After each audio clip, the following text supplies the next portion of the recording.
Fans thought they knew Alice in Chains lead singer Layne Staley before he died at the age of 34 in a Seattle condominium in April 2002. But what friends and family revealed next showed just how little Staley was truly understood.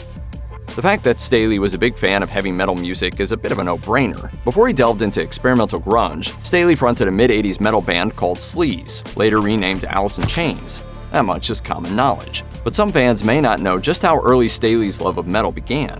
After he died, his mother Nancy McCallum shared that Staley picked up his first instrument, the trumpet, when he was in 5th grade, but he quickly dropped it for something better.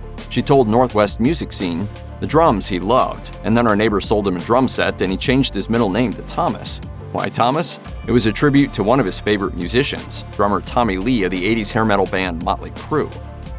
In the late 80s, Alice in Chains disbanded. Staley went on to form a new band with his guitarist buddy Jerry Cantrell, and with the blessing of his old bandmates, Stanley named this new band Alice in Chains. The duo served as their band's creative force and vocal team, with Staley usually singing lead and Cantrell providing harmonies and counterpoint. Cantrell went on to launch a solo career, and after Staley's death, he sang with a reconstituted Alice in Chains. But according to Cantrell, he might never have done any of that singing if not for Staley. In 2009, he told Guitar World that it was Staley who insisted he sing.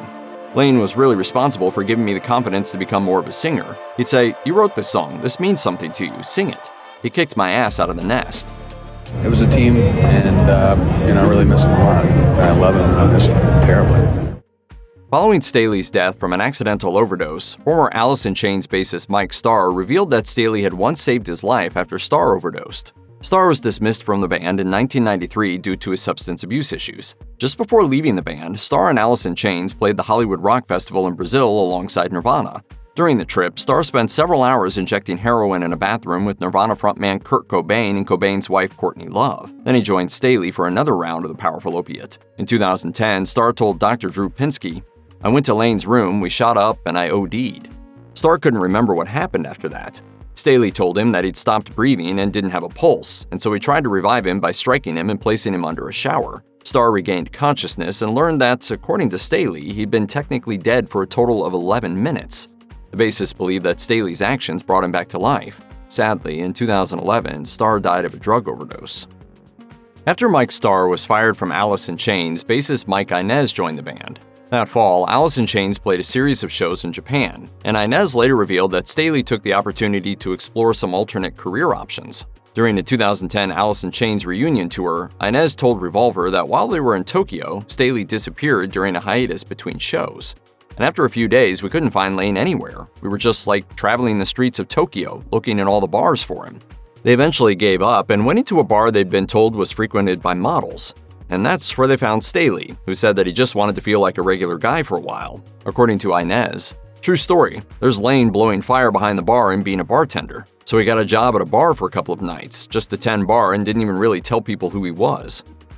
In the 90s, MTV Unplugged was one of the premier venues for bands to showcase their skills. Major artists of the day would perform their songs in an intimate setting on primarily acoustic instruments. In 1996, Alice in Chains appeared on the show, but it was nearly a disaster. In 2018, Cantrell revealed that Staley was struggling with his heroin addiction to the point where he required multiple takes to get through a song off their newest album. Funny story, we did the Unplugged in New York and Layne kept up Sludge Factory. We did it like 8 times. He blew the same thing in the second verse. His mistakes were kept in the broadcast version. He audibly mutters a profanity and they have to start over again. We're allowed a couple of those. It's been a while. In 1996, Staley's one-time fiancée Demry Perot died from a heart condition related to drug use. That same year, Alice in Chains went on a hiatus in part due to Staley's declining health, and the singer retreated into a Seattle apartment almost permanently. He would send employees to buy him the illegal drugs to which he was profoundly addicted. But in 2010, Cantrell revealed in the book Alice in Chains, The Untold Story, that Staley never stopped making music. He said, "I'd go over to his place and he'd be playing me, he'd be writing all the time. I would too. He'd play me stuff, I'd play him stuff, vice versa." In 2016, plans were announced regarding a collection of 8 previously unheard Staley songs, but so far they haven't been officially released. Staley's drug use was well known, particularly when he was leading Alice in Chains. Many of the band's songs were about substance use and abuse, and their lyrics reflected Staley's real-life experiences. But in 1996, he told Rolling Stone that he had serious regrets. "I wrote about drugs and I didn't think I was being unsafe or careless by writing about them. When I tried drugs, they were great, and they worked for me for years, and now they're turning against me, and now I'm walking through hell, and this sucks." According to Staley's mother, the musician nearly died from overdosing 5 times prior to his fatal OD, only surviving on those occasions because other people were there and saved him. But what fans didn't know until after his passing is just how hard Staley tried to get clean and sober. He enrolled in drug treatment facilities on 10 separate occasions, but sadly, none proved to be effective in the long term. On April 5, 2002, the day that he died of a heroin overdose, his mother was working at a Seattle rehab facility and was a few days out from attempting to enroll Staley in a new recovery program. April 4, 2002, just one day before Staley's death, he welcomed a visitor to his home, Mike Starr, who wanted to spend his 36th birthday with his friend and colleague. They watched TV together, including the show Crossing Over, in which a purported psychic attempted to help studio audience members reach their dead relatives. That prompted Staley to discuss how the previous night he believed he was visited by the spirit of Demry Perreault. Starr revealed in Alice in Chains: The Untold Story that Staley told him, "Demry was here last night. I don't give a if you believe me or not, dude. I'm telling you, Demry was here last night." But Starr was more concerned with Staley's alarmingly degraded physical state than with his mental state. According to Rolling Stone, in the last year of his life, Staley had developed abscesses all over his arms from injecting so much heroin, and the majority of his teeth had fallen out. Starr was worried enough about Staley's health that he suggested getting medical treatment, but Staley angrily refused help. Starr revealed in a 2010 episode of Loveline, "I was with him all that day on my birthday, trying to keep him alive." I even asked him if I could call 911, and he said if I did, he would never talk to me again. And of course, I didn't know he was going to die, or I would have called 911 anyways. Just before his death, Staley was actually preparing for a musical collaboration with the up-and-coming band Taproot. Taproot posted about the experience on Facebook, writing, "Layne Staley was set to record vocals to a song Taproot was going to put on our album Welcome right before he passed away. We never talked about this much because it didn't seem appropriate." Described as spacey sounding, the song titled Kevin Spacey impressed Taproot's producer Toby Wright, who was still close with Staley after working on some Alice in Chains projects.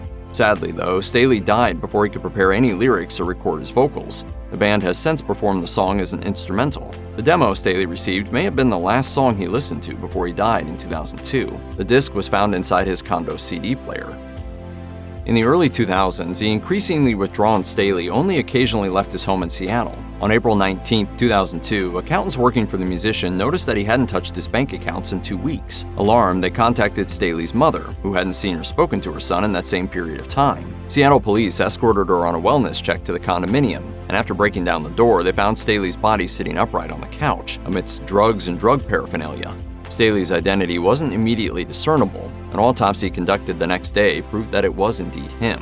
According to the autopsy, Staley died of an overdose of drugs. At the time of his death, his weight had dropped to 86 pounds. The analysis also proved that he had died about 2 weeks before his body was discovered. The Alice in Chains frontman was 34 years old. But when your child passes, you lose your baby. You lose your 4-year-old. If you or anyone you know needs help with addiction issues, help is available. Visit the Substance Abuse and Mental Health Services Administration website or contact SAMHSA's national helpline at 1-800-662-HELP 4357.